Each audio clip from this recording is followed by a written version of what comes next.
evening. I'm Chris Mattis down in Washington. Let me start tonight with this. The boiling hatred of the American right poured over today in hearings on Chuck Hagel's nomination to be Secretary of Defense.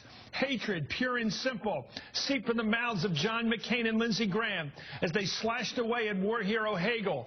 Badgering the witness is too nice a description of what went on today. The hawks swirled like buzzards, sweeping down, pecking and pulling at the skin of a former colleague who dared to say this country's been too ready to enter wars the American people quickly wish we'd never gotten into. What's with this hatred, now centered in the American Sun Belt? What do we make of this poll showing that 2 out of 3 Texas Republicans now want our president impeached? Why the cussedness? Why the range war? Why the hatred of anyone who dares to stand with Obama? Why can't politics be a matter of belief and honest disagreement, not hatred? Why the sick little intramurals we saw today? We begin with Senator Shaheen of New Hampshire. Senator, I want you to watch this back and forth between John McCain and the witness today, Chuck Hagel. Let's take a look. Were you correct or incorrect when you said that the surge would be the most dangerous foreign policy blunder in this country since Vietnam? Were you or incorrect? Yes or no? My reference to the surge being the most dangerous. Senator Hagel, the question is, were you right or wrong? That's a pretty straightforward question. Well, I would like to answer whether you were right or wrong, and then you are free to elaborate. Well, I'm not going to give you a yes or no answer on a lot of things. Show that you refuse to answer that question. Now, please go ahead. Well, if you would like me to explain why... I actually would like an answer. Yes or no? Well, I'm not going to give you a yes or no. I think it's far more complicated than that. As I've already said, my answer is I'll defer that judgment to history.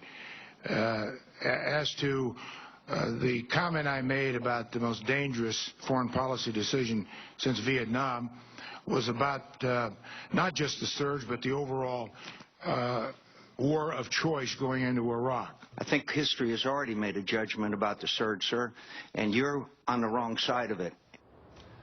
Senator Shaheen, I don't know what to make of that. It looked like badgering the witness. I mean, it was McCain with some vendetta against this guy. It looked personal. And I don't know what it had to do with his qualifications, his abilities to simply pound away, trying to get him to agree with John McCain on something McCain believes in. Well, this was the longest hearing for a nominee that I've ever attended in my years here. I thought Senator Hagel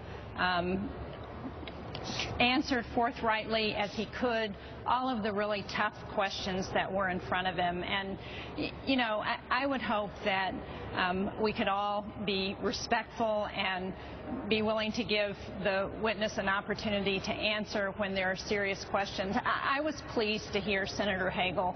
I didn't ask him about the surge in Iraq. I wasn't there for that interchange. But I was pleased to have him recommit, as he did when we met privately, his support for maintaining the defense of Israel, and point out that his voting record has consistently been to support Israel.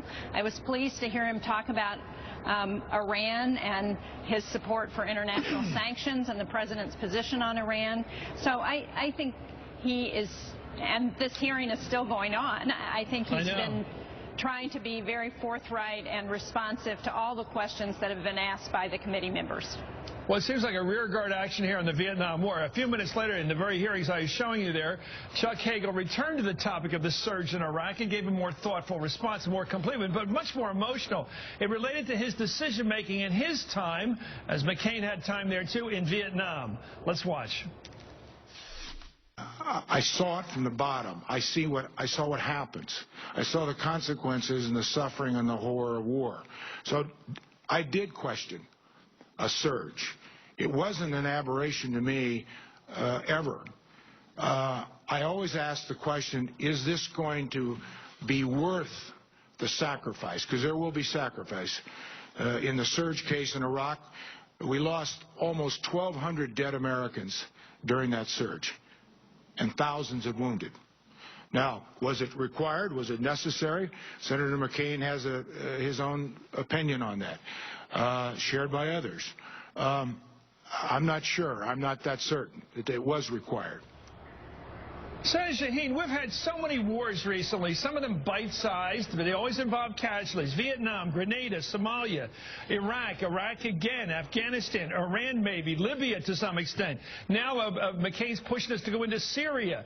Some people are hawks pure and simple. Every war is good to them. Every war is justified the second it's discussed. All wars that even come up as potential wars are good wars for these characters. Why is this a standard for whether you can be a good Secretary of Defense? That you have a knee-jerk love of war? Well, I thought and believe that... Didn't you hear that today? I mean, McCain seems crazed on this issue. Like, if you're not for every surge, every war that comes along, you're not to be trusted. And the other guy said, I served in Vietnam as a grunt. I know what it's like. I know the grunts are the ones who take it. The big shots take them into war. The big shots talk about climate change 2 weeks later. They're still in the ditch fighting the war.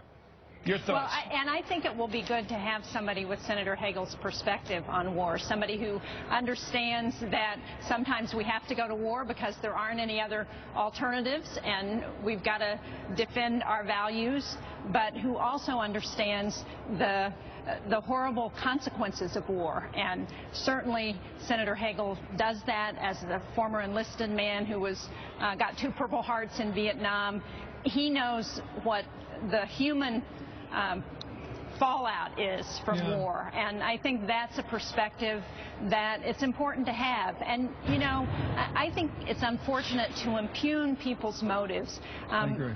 We look at 2 sets of circumstances, and we can have very different views on what we should do, but the important thing is when it comes to the bottom line, we all need to work together, and we all need to respect each other's point of views. Quickly, what happened to the U.S. Senate you and I grew up with, where people actually respected each other? It doesn't have to be a club again, but what about mutual respect?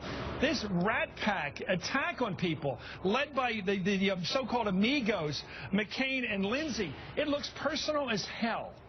What did you think on that question? Is this personal, this vendetta you're seeing today against Chuck Hagel? You know, I don't know personal or not, but I think it is important for us to set a standard for the American people, because we need to keep our comments civil. We need to be respectful, because that then plays for the rest of the country. Like you do, Senator. Thank you so much. Gene Shaheen of New Hampshire. We've got more reaction to the hearing now from Peter Beinart, editor of the Daily Beast.